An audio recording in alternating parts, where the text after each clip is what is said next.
चलो चलो जल्दी से, जल्दी आ जाओ मैदान में, देर मत करो।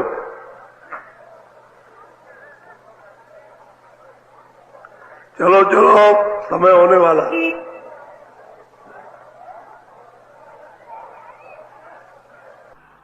जल्दी निकल आओ जल्दी। आज बहुत अच्छा सुनाऊंगा, आपकी समझ में आएगा। जब सूरज के कान खुलते हैं और वो आवाज आती है तो घोर शोर, उसकी आवाज के सामने संसार की कोई आवाज नहीं मालूम होती, ऐसी आवाज। जब वो बर्दाश्त कर लेगा, उस आवाज में रम जाएगा, तो फिर इस आवाज को तब सुनता है। जब रम जाता है एकाएक में, तो आप कहोगे वाले मतलब कहानी उड़ गए, कहानी खत्म हो गई, सुनते ही नहीं। ए करोगे वो कुछ भी बोलता रहेगा तो ऐसा, क्योंकि अंदर से वो घाट खुल जाता है, घोर शोर का घाट खुल जाए, हर वक्त बाणी होती रहती है। 24 घंटे सोते रहो तो हो रही, जग रहो तो हो रही, भजन हो रहा तो हो रही, देख रहे हो तो हो रही है, रोटी बना रहे हो, खेत में काम कर रहे हो, खुद सुन रहे हो। बोलो। सोन मंडल दुन सारगी किंगरी बजे। और उधर में जब गए उधर, तो सुन मंडल में दस द्वार में पहुंचे तो किंगरी सारंगी बज रही।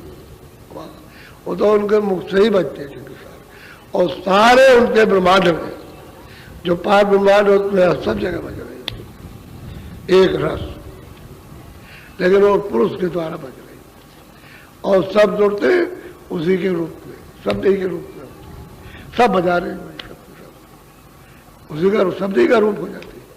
तो वहाँ का इतनी, वहाँ की जो भी ताकत है, जो भी शक्ति है, उसी में लो हो गई, वो मिल गई उनको, वो शक्ति उनको प्राप्त हो गई, वो तेज प्राप्त हो गया, वो प्रकाश प्राप्त हो गया, वो ज्ञान प्राप्त हो गया, वो देखना प्राप्त हो गया, वो सुनना प्राप्त हो गया, उसमें कोई कमी नहीं रहती है। जब शब्द के अंदर तुरंत हो जाए तो पूरे के पूरे ब्रह्मांड व्यापक हो जाती है। बोलो। कोटि भान छवि रोम एक ऐसा पुरुष स्वरूप। हम कहते हैं कि भाई आगे मतलब ये कोटान कोट, हालांकि ये तो कुछ नहीं है।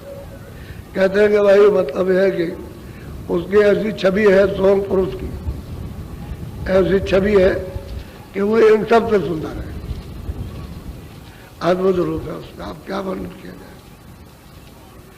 अब उसी का ऐसा रूप है। अब जो जहाँ जहाँ इशारा उनको मिला समझाने के लिए, वहाँ वहाँ तो कोशिश की समझाने की, चाहे लाख में हो, चाहे करोड़ में हो, चाहे अरब में हो, चाहे संख में हो, लेकिन कितना भी समझाओ वो खाली इशारा ही है और कुछ नहीं, संकेत है। बाकी जो कुछ वहाँ सुनने को मिल रहा है, देखने को हो यार, उसको आप नहीं बता सकते, नहीं बता सकते, नहीं कह सकते, उसका यहाँ कोई नमूना नहीं है। बोलो। कमलन की क्यारी बली भमर करे गो। कहते हैं कि सात क्यारियों सुरतों की, सुरतोई के फूल है, सुरतोई के वहाँ बगीचे, सुरतों के वहाँ पेड़ है, और ऐसे ऐसे पेड़ है जो मतलब ये है कि एक एक अरब की बुलंदी रखते हैं, एक एक अरब योजन। दिमाग आपका उलट जाएगा, काम नहीं करेगा, दिमाग तो काम नहीं करता। 1 अरब के वृक्ष, और कितने कितने बड़े वृक्ष है, तुम्हारा ये सारा वृक्ष और स्वर्ग कुछ नहीं है। ऐसे ऐसे छायादार और फल और फूल उस पर कैसे लटे हुए, अगर दृष्टि से देखा जाए तो करोड़ों वर्षों तक देखते रहिए उसी को, और सब रुए, सब की सब उन वृक्षों पर लटक रही, रुए को खेले। और उन रुओं का कितना कितना प्रकाश है वो तो महात्माओं ने कलम को अपनी बंद कर दिया, कहा ये नहीं कह सकते। बोलो। श्वेत सिंहासन बैठ कर देखे पुरुष समारे। कहते हैं साफ सोते, जब वो श्वेत पथ में पहुंच गई तो बहुत सवार करके उस पुरुष को, उसको निहार करके खूब दीदार और दर्शन करती है। वहाँ की जितनी भी सूरतें हैं, अब उस सुरतों का वो तो मतलब यह है कि सबकी सब, अब वहाँ पता चलता है कि सब यहाँ पर ईश्वर, यहाँ पर ब्रह्म, यहाँ पर पार ब्रह्म, उनसे भी ज्यादा इन सुरतों का प्रकाश है। क्योंकि वो धारा के साथ उतर के आए तो उनको भी तो वैसे ही जैसे सुरतें उतरी थी, वो भी तो उसी रूप में थी, उसी तेज में थी, उसी शक्ति में थी। तो हम नीचे चले आए, ये ऊपर टिके हुए, भाई इतना ही है। तो उनको ऊपर, उनके पास में तेज है, उनके पास ज्ञान है, उनके पास में शक्ति है, और हम चले आए गंदगी में, तो हमारे पास में ज्ञान शक्ति नहीं रह गई, उतनी है जितनी आपके पास है, उसी का ये काम करते हो। अब कुछ भी ना के बराबर हो गए, ऊपर जाइए तो बहुत इन्हीं सुरतों पे। तभी तो वहां कहते हैं कि सब उसी रूप में सबके सब पुरुष का दर्शन करते हैं सब। बोलो। बीन बांसुरी मधुर धुन बाजे पुरुष हजूर। और कहते हैं कि बीन बांसुरी इतनी मधुर धुनी है कि जो इतनी दूर है, अरबों दूर पुरुष बैठे हुए उनको दिखाई दे रहा, लेकिन ऐसा मालूम होता है कि हमारे पास ही बज रहा है। यानी समरस, यानी समान बाजा बज रहा है उनका, और सब उसी रूप में सब है, शब्द ही रूप है, उसी में तो सब निकल रहा है, शब्द में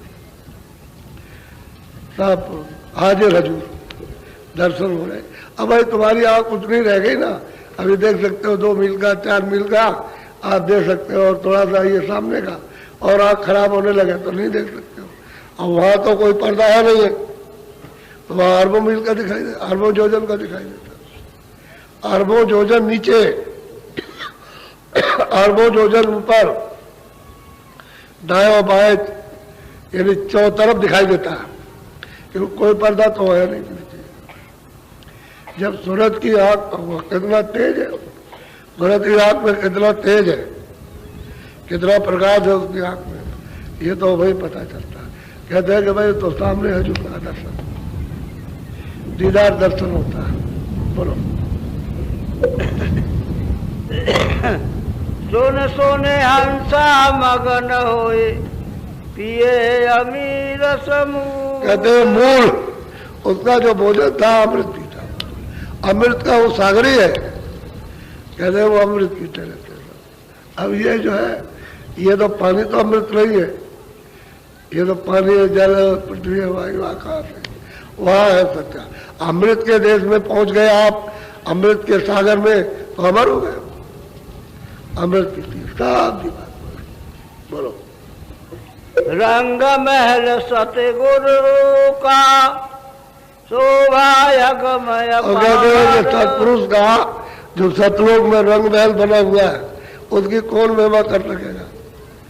आप एक साथ अरबों खरबों अपनी जिब्या धारण को कुछ नहीं कर सकते। ऐसा सत्पुरुष था रंग महल सतलोक में।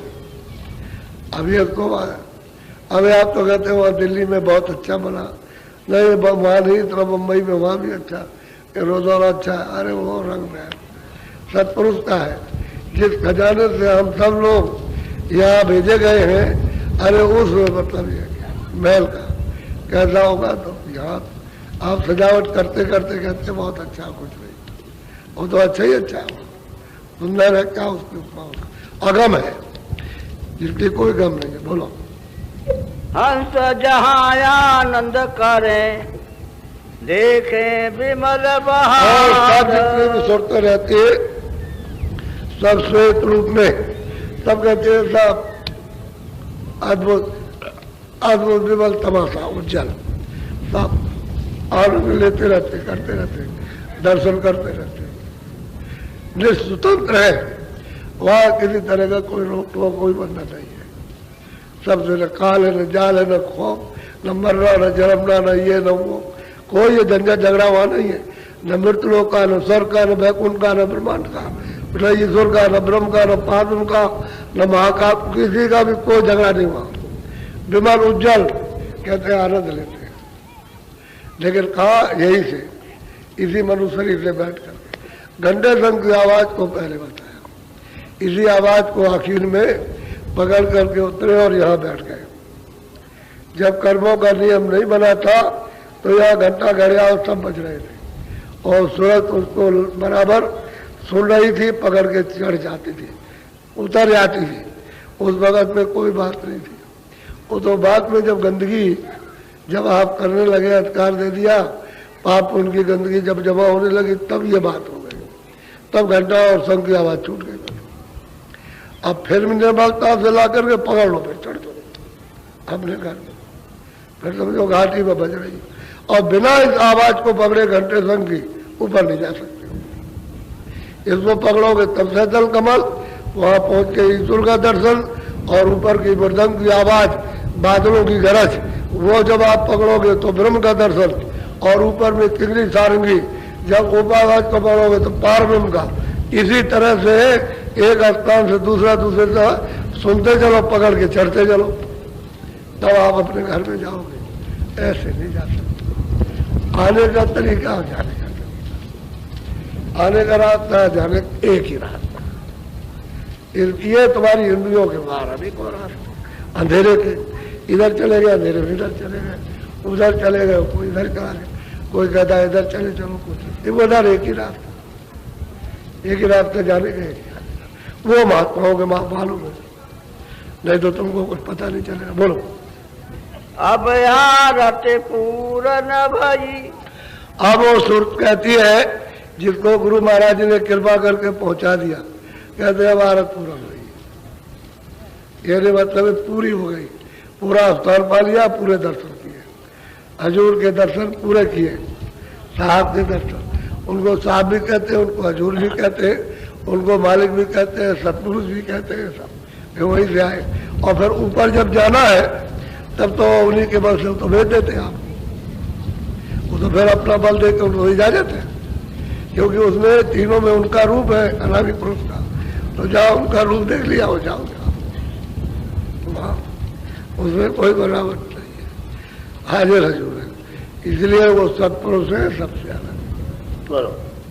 अब यारत पूरन भई, मन पाया विश्राम। कहते भाई विश्राम हो गया, अब मन को भटकना भटकना नहीं है। क्यों कि ये चढ़ करके अपने भंडार में पहुंच गया, बुद्धि अपने भंडार में, चित्त अपने भंडार में, अहंकार अपने भंडार में, इसके जाल से छूट गए और जो कारण भी था उससे भी अलग हो गए और निकल करके सबसे परे जाके अपने देश में पहुंच गए। अब किसी तरह का कोई मतलब नहीं रहा, जहां से आई थी तुरंत वहां पहुंच गई। तो मैं ऐसा कोई, मैं उस जमाने की बात थोड़ी करता हूँ सज्जों की। मैं तो सज्जों को आज तुम ले आओ, सत्य को प्राप्त कर लो, सज्जों का भी उतर जाएगा। और सत्य को प्राप्त नहीं कर रहे हो और अंधेरे में रह रहे, अंधेरे के काम करते हो, अंधेरे में जाने के, तो कलयुग भी है। और तो जब हृदय और मन बुद्धि चित्त साफ हो जाए तो सज्जु भी आया, तुम्हारे घाट पर उतर आएगा और यही से तुम चल दो। आप ऐसे नहीं शब्द सुनाई देते हैं, मिलते हैं। बोलो। सतगुरु पूरे चरण पर कोटि कोटि पर। अब वो सूरत क्या कहती है, कैसे सतगुरु के चरणों पर कोट कोट यानी प्रणाम बारंबार, कि इनकी कृपा से यहाँ से मृतलोक के बंधन से 84 नरकों से और छूट करके अपने घर में पहुंच गए, तो बारंबार प्रणाम करते हैं, कोट कोट प्रणाम, अरब खडब डंडो, तब प्रणाम करते हैं। धन्य गुर्जर जिन्होंने मतलब ये दया करके रास्ता बताया, मदद करके और धीरे से निकाल करके यहाँ पहुंचा दिया, तब उन पर आस्तिक होती है, सब निछावर कर लेती है। कुछ सही बात तो ये है, अभी आपने धन की लूट क्या देखी है? धन की लूट कुछ नहीं देखी। एक भल्ला जी थे, बहुत बड़े जागीरदार, पंजाब में रहते थे, बहुत बड़े जागीरदार थे। तो एक फकीर थे, उनके साथ उनके पास एक सेवक रहता था, नौकरी करता था। तो उनसे भल्ला जी से कहा कि हजूर एक बहुत बड़े महापुरुष, आप बड़े जमींदार बड़े जागीरदार हैं, आपके पास में सब कुछ है, लेकिन यह है कि जरा सा दीदार और दर्शन जरा सा कर लीजिए। कहा कि अच्छा जब फुर्सत होगी, इनकार नहीं किया, कह रहे जब मौका मिल जाएगा तो चलेंगे। कुछ दिन के बाद कुछ दूर आए होंगे तो सेवक ने कहा कि हजूर आपको मैं याद कराता हूँ कि वो यहाँ पास में आए हो, कुछ दूर पर है, तो आप चले चलिए दर्शन खाली कर आइए। कह रहे आज तो फुर्सत नहीं है, लेकिन ये है कि फिर दर्शन करेंगे। तो ऐसे 5-7 बार वो कहता रहा, तो वो कहते रहे, वो प्रार्थना करता रहा। एकदम कह लगे भाई अब तू मेरे पास रहता है, मेरी सेवा करता, इतने दिन हो गए, तो चलो मैं तेरी बात को मान लूँ, चलो मैं जरा दर्शन कर जाऊँ। तो गए वहाँ दर्शन करने। चुपचाप एकांत बैठ गए जमीन में, जागीरदार बन के नहीं बैठे सुनने के लिए, और बैठे रहे, सुनते रहे सुनते रहे सुनते रहे, फिर बीच में रोने लगे। क्या रोने लगे कि भाई संसार तो कुछ नहीं, हम आ गए, हमारे बाप चले गए, हमारे दादे चले गए, हमारे ये चले गए। वो सोचने लगे तो हमारा भी क्या समय है, हम भी चले जा रहे। तो सोचने लगे उनके वचन सुन के कि ले तो कुछ नहीं जाएंगे, तो पीछे रोने लगे। सेवक ने कहा जो उनका नौकर था, उन्होंने कहा भाई ऐसा करो कि हम यही रह जाए, कोई जगह पड़े रहेंगे, कल और वचन सुन ले। 1 दिन रहे, 2 दिन रहे, धीरे से सुनते रहे, हफ्ते भर रह गए। फिर गए वहाँ तो दिल नहीं लगा, फिर लौट के चले आए। और महात्मा जी सुनाते रहे, तो फिर उन्होंने कहा भाई ये संगत आई हुई है, ये पानी चाहती है, खाना चाहती है, आए हुए खाने।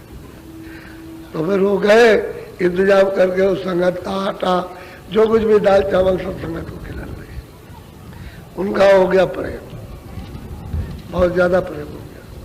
अब जहाँ जहाँ संगत लगे वहाँ पहुँच जाए, और उनकी तरफ से सब संगत के खिलाने का सब खर्चा। आपको आश्चर्य की बात तो यह है कि उन्होंने सब कुछ उठा दिया, जितना भी उनके पास पैसा खजाने में था वो, उनके पास खेती थी वो, अब उनके पास में कुछ जानवर वो मर गए, उनके पास स्त्री थी वो भी मर गई, उनका बच्चा भी मर गया, और वो बराबर आते हो जाते रहे संगत में। आखिर में यह हुआ कि गुरु महाराज जरा दूर चले गए, और फिर खबर भेजी है कि अरे भल्ला बहुत दिनों से दिखाई नहीं दिया, और संगत आई हुई है, और वो तो ये सब इंतजाम करता था, अब वो कहाँ चला गया। तो सेठ को बुलाया, कहले भाई देखो ये महल कितने का है, बताया उस जमाने में कितने का है। तो कहले महल भेज दिया, और वो ले गए, भेज दिया कि जाओ संगत पे लगा देना। अब उनके पास कुछ नहीं रहा, कुछ नहीं। जो गुरु महाराज बताया बस वही। कह रहे भाई भल्ला को पकड़ के ले आओ, वो कहाँ रहता है, वो मतलब क्या करता, तो ले आए। कह रहे भल्ला तो मतलब कहते हजूर की मर्जी, बहुत अच्छी तरह से। क्या करते हो? कह लगे मैं भजन करता हूँ सुबह शाम दिन में। और खाते कहाँ से हो? कह रहे मैं मांग के खा लेता हूँ, किसी से घर से मांग लिया खा लिया। कह रहे नहीं, ये तुमने ठीक नहीं किया, यहाँ आ जाओ डेरे पर, आश्रम में आ जाओ। तो चले आए, आश्रम में रहने लगे। एक दिन गुरु महाराज जा रहे थे, पूछने लगे, कह रहे भाई बल्ला क्या कर रहे हो? कह रहे भजन करता हूँ। खाते खाओ? कह लगा भंडारे में से लंगर खाने से खा लेता हूँ। कह लगे ये तुम्हारा काम है, और जो हुक्म हो। कह लगे जाओ, वो जंगल है, वहां से लकड़ी बीन के इकट्ठा ले आओ, और लंगर खाने में दो जहां भोजन बनता, तब खाना। तो बेचारे अपना भजन करे और सेवा हो करे, और लकड़ी बीनने के लिए जाए, बीन का इकट्ठा ले आए, और वहां लंगर खाने में दे दे, उसके एवज में खा ले। फिर एक दिन गुरु महाराज जा रहे थे, कोई झाड़ू लगा रहे थे, जागीरदार झाड़ू लगा रहा। पूछा अरे वल्ला क्या कर रहे हो? कह लगे हजूर मैं जाता हूँ लकड़ियाँ ले आता हूँ, और हजूर लंगर खाने में दे देता हूँ, रोटी खा ले। कह अरे वो भल्ला तू तो दूसरों की सेवा करता था, तू तो अपने पेट के लिए ही अब कर रहा, और उनकी सेवा तो कुछ करता नहीं। तो कह लगे हजूर जो हुक्म। कह लगे अच्छा एक काम करो कि एक तो गट्ठा ले आया करो लंगर के लिए, यानी रसोई घर के लिए, और एक गट्ठा तुम ले आए संगत के लिए। 2 गट्ठे वहां जमा किया तो संगत की सेवा होगी, और 1 गट्ठा जो तुम जमा करोगे लंगर खाने में उससे रोटी खा लेना और भजन कर लो। तो बेचारे जाए और देर लग जाए, तो वो जंगल में लकड़ी इकट्ठी करते रहे, 2 गट्ठा बांध के लाते उतना ही थे जितना पहले लाते तो उतना दूसरा भी, और दोनों एक साथ लाद करके लाते थे और लंगर खाने में देते थे। एक दिन गुरु महाराज ने किसी के लिए कुछ काम के लिए कह दिया होगा, तो वो काम करता रहा, पूरा नहीं हुआ। जब सूरज डूबने लगा तो कहा कि अरे उससे कहो कि दौड़ के जाए जंगल में और जल्दी से लंगर खाने के गट्ठे ले आए। तो बेचारा चला गया, जंगल में लकड़ी बीनता रहा, अंधेरा हो गया। उसी अंधेरे में गट्ठर बांध करके जब चलने लगा तो रास्ता छूट गया, इधर जाना था फिर रास्ते में चला गया। तो चला गया आगे, तो उसको ये कि मालूम था कि गड्ढा है, उसी गड्ढे में दोनों गट्ठे लेके गिर गया। अब गड्ढा इतना ऊंचा कि ऊपर हाथ करे तो पहुंच ना सके, और उसी गड्ढे में खड़ा है। गड्ढे में खड़ा है तो 8, 9, 10 बज गया। तो गुरु महाराज ने बुलाया कि अरे भाई वो नहीं आया, क्या बात हो गई, जंगल में क्या भूल गया? हम उसका इंतजार कर रहे बैठे बैठे कि अभी तक गट्ठे लेकर के नहीं आया, चलो उसकी खोज करने चल गए। तो खोजते खोजते खोज जंगल में आवाज चारों तरफ लगाते रहे, अरे कोई है जंगल में, अरे भल्ला तुम इधर हो। तो मतलब ऐसे ही चारों तरफ से ढूंढते हुए अंदर से आवाज आई कि मैं इधर हूं। तो लोग सेवक पहुंच गए, आवाज को पकड़ के देखा, वो गड्ढे में पकड़ा, दोनों गट्ठे लेकर के गड्ढे में खड़ा, ऐसे गट्ठे लिए हुए और गड्ढे में खड़ा है। अब वो ऊपर चढ़ने का तो मौका नहीं उसको, क्योंकि उसका हाथ नहीं पहुंच सकता। तो कहा सिर्फ कोने कि अरे वल्ला गड्ढा फेंक दो, ये रस्सी लो, इसको पकड़ के मैं तुमको निकाल लूं। कहने लगे गड्ढा पहले निकलेंगे और बल्ला इसके बाद में, क्योंकि ये संगत में जाना है, संगत में जाना है। गड्ढा पहले निकलेगा और बल्ला बाद में निकलेगा। तो बहुत कुछ कहते रहे, अरे बल्ला नहीं, ऐसा नहीं। कहने लगे वैसे ही रहेगा, जो है गड्ढा पहले बल्ला बाद में। तब गुरु महाराज पहुंच गए, कह रहे अरे बल्ला रस्सी पकड़ के कह रहा गड्ढा फेंक दे। कह रहे हजूर गड्ढा तो लंगर खाने में जाएगा, ये तो पहले निकलेगा, बाद में जो आपकी मर्जी हो कीजिएगा। तो गड्ढा निकाले, बाद में उनको निकाला। तो गुरु महाराज ने उसको हृदय से लगा दिया। बोले भला तुम परीक्षा में सफल हुए और तुम जो चाहो सो मांग लो।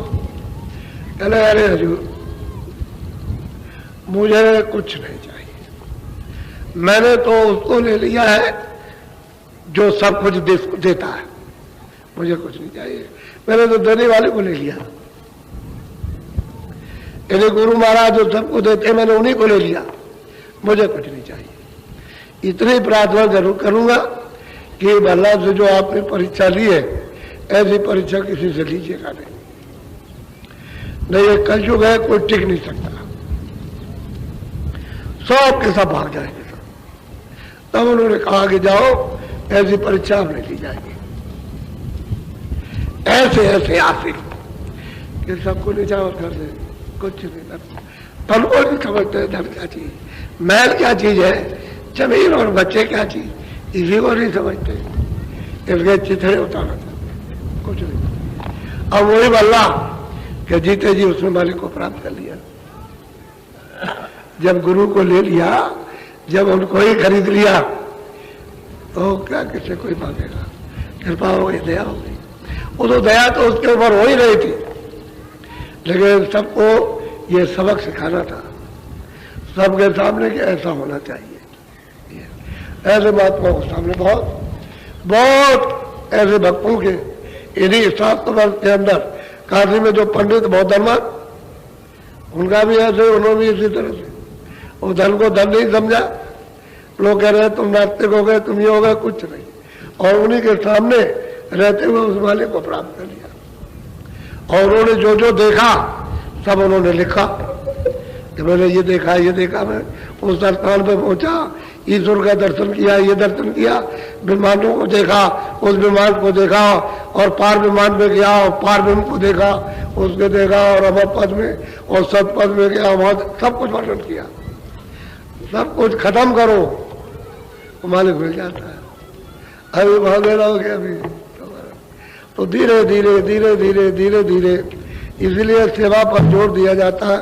धीरे धीरे धीरे धीरे धीरे धीरे उसी जगह पर आ जाओगे जहाँ कुछ नहीं, सुन हो जाएगा, अपना कुछ नहीं है, जो कुछ है उस मालिक का है, और उसी को सौंप दो, अरे जी जल्दी से छुटकारा पा जाए, जल्दी सीधा साधा है। आज दिन में अभी जब आप गए 2 बजे वहां सेवा करने, तो आपने मन से सेवा नहीं की, हम यहीं से बैठ के देखते रहे, अब मन लगा के सेवा नहीं की। आपको हम मन लगा के सेवा करना चाहिए, आलस नहीं लेना चाहिए बच्चे। ये बात भूल हो गई तुम्हारी, भूल मत करो। सुबह जाएंगे तो हम भी जाएंगे वहां सुबह देखने, सुबह रात को 2 बजे जाएंगे, 2 बजे के पहले वहां, उसके बाद मैं आऊँगा, वहां देखूंगा जाकर के। मुझे वहां पर 3000 चाहिए प्रेमी सेवा के लिए, वहां तो मैं जाऊंगा देखने के लिए। सेवा हम रहे न रहे, आप अपना काम करो, उसका फल आपको प्राप्त करना है। तो सेवा सबसे उच्च कोट की सेवा होती है चलने की, तो इसी सेवा से सब छूट जाएगा।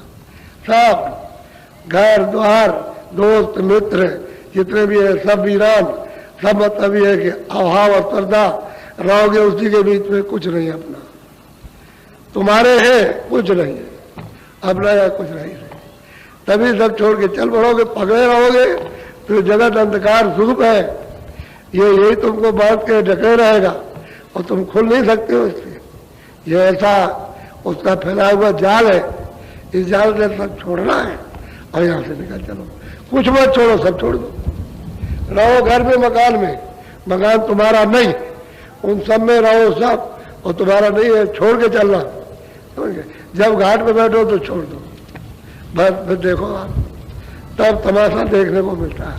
और पकड़े रहोगे तो फिर यही सब मांगते रहते हो, झूठी चीज।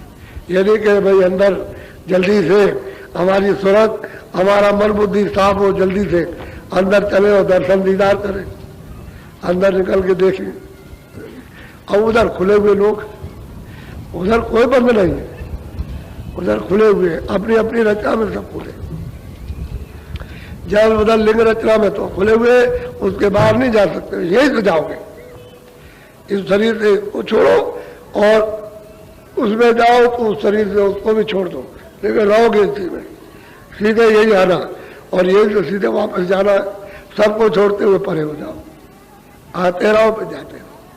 ये ऐसी चाल ये है सूरत की घाट से, और शब्द इस तरह का है, वो तुम्हारा आधार है हमेशा सदा का, और छूट गया, उसी आधार को पकड़ना है, वेदी को साथ ले, वो तुम्हारी पूरी मदद करेगा।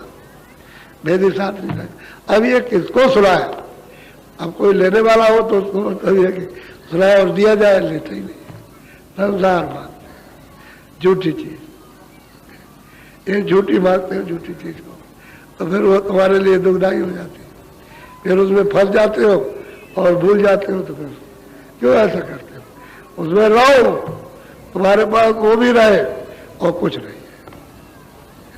यही बात। बोलो जय गुरुदेव, जय गुरुदेव।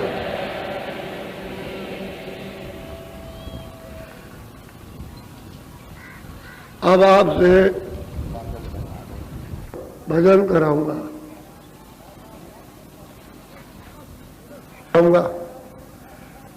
अब कुछ जाना शुरू हो गया, कल है अंतिम दिन, तो धीरे धीरे अब चलने की तैयारी कल से करो, धीरे धीरे। लेकिन सुबह की सेवा में वहां 3000 प्रेमी पहुंचेंगे, मैं वहां पहले देखने के लिए सीधा जाऊंगा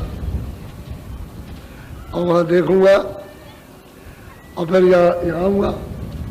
तो जो जाने वाले हो पहले पहल वो तो यहाँ बैठ जाओ, मैं सुबह 2 बजे के लगभग यहाँ मिलूंगा आपको। और फिर उसके बाद सत्संग होगा सुबह, और फिर उसके बाद फिर जाने वालों से मिलूंगा। तो जो जाने वाले वो और जो यहाँ पीछे जाएंगे पीछे करते जाएंगे, तो सब लोग मिल जाओगे और सब लोगों को कुछ ना कुछ चलते समय पर कुछ ना कुछ आपको मिलता जाएगा। उसको रखे रहो, अपने साथ फेंका फाकी मत किया करो। जब हमने कल आपको कह दिया कि बाबा जी के हाथ में कुछ है, तो जब रखते हो तो आप चिल्लाते हो, क्योंकि पता चलता है कि तुम में क्या बीमारी है, क्या परेशानी, क्या उलझन है, अपने को मालूम होता है। तो उसी की उतनी बर्दाश्त करने की दवा तो तुमसे कह दिया जाता है, अच्छा दवा ले लेना, तो तुम बिल्कुल आँख बंद करके फिर से दवा ले लो दोबारा, और उसको कहो तो फिर देखो आप, और तुम कहोगे जरा भी मरोड़ आई मन में कि हमने तो पहले खाई थी, तो तुम्हारा नुकसान। फिर तुम आशीर्वाद दुआ को समझ नहीं सकते हो कि दुआ और आशीर्वाद कैसे मिलती है। वो तो कोई ना कोई आधार होता है, ये लो इसी में आधार हो गया, ऐसे नहीं कि बगैर वैसे। तो उससे ये मालूम रहेगा कि हमको इसके सहारे कुछ मिल गया, सहारे से मिलता है। कोई भी चीज होगी सहारे से मिलेगी। ये ऐसा ही देश है, सहारा पा जाओगे तो तुमको विश्वास हो जाएगा, और सहारा नहीं मिलेगा तो विश्वास नहीं होगा, चाहे कितना कुछ करो। अब तुम्हारा हो कुछ भी कर दिया जब विश्वास नहीं होता, विश्वास पाएगा सहारे से। इसलिए आप लोग उस बात को समझा करो कि हम मतलब यह है कि हम कुछ ना कुछ आपको देते हैं, परमार्थ का भी और स्वार्थ का भी, और मेहनत आपके साथ करते हैं, मेहनत पूरी करते हैं। अभी हम बुढ़े हैं, अब मतलब बहुत तुम झपट मारते हो, लेकिन हम बहुत मेहनत करते हैं ताकि तुम्हारा नाम हो जाए। और हमको आज तुमने वहां पर उखाड़ दिया, बिल्कुल